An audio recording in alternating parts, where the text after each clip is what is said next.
5 மணிக்கு evening travel start பண்ணி night 11 மணிக்கு வீட்டுக்கு ரீச் ஆன ஒரு குட்டி vlog பார்க்கலாமா? Hi, this is PJ Prethika here. இன்னைக்கு ஏரல் விஆர்எஸ் ஃபேமிலியோட ஃபங்க்ஷன் ஹோஸ்ட் பண்றதுக்கு தான் போயிட்டு இருக்கேன். அன்னைக்கு கிளியர் ஸ்கை வரையா, ஸோ ஈவினிங் சன்செட் பார்க்க அவ்வளோ அழகா இருந்தது. 45 மினிட்ஸ் டிராவலுக்கு அப்புறம் ஸ்பாட்டுக்கு ரீச் ஆயாச்சு.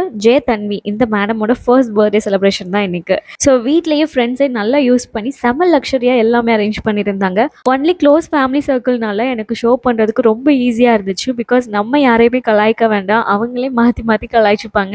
அண்ட் நமக்கு டிப்ஸ் வேற கொடுப்பாங்க, இவங்க கிட்ட இந்த கேள்வி கேளுங்க, இவங்க தான் கரெக்டான ஆளு அப்படின்னு மாட்டி விட்டுருவாங்க. பட் அது ஒரு கைண்ட் ஆஃப் என்ஜாய்மெண்ட்டாக இருக்கும். ஸோ அப்படிதான் எனக்கு அன்னைக்கு போச்சு அந்த ஈவெண்ட். அண்ட் பர்த்டே ஃபங்க்ஷன் இல்லையா, ஸோ ஏகப்பட்ட குட்டீஸ் வருவாங்க. ஸோ அவங்கள எங்கேஜிங்காக வச்சுக்கிறதுக்காக சம் ஃபன்னி கேம்ஸ் அண்ட் ஆக்டிவிட்டீஸோட ஈவெண்ட் கொண்டு போயிருந்தேன். தென் பர்த்டே கேர்ள் வந்ததும் கேக் கட்டிங் சூப்பராக பண்ணி முடிச்சுட்டு அப்புறம் அப்பாடான்னு உட்காந்து வெரைட்டியாக சாப்பிட்டு முடிச்ச கையோட வீட்டுக்கு விடுவாங்க. பார்த்தா இல்லை, டான்ஸ் ஆடணுமா. எல்லாரும் நம்மளை விட அதிகமாக வைப்ல இருந்தாங்க அன்னைக்கு. அண்ட் எனக்குமே என்னோட வைப்ல ஆடியன்ஸ்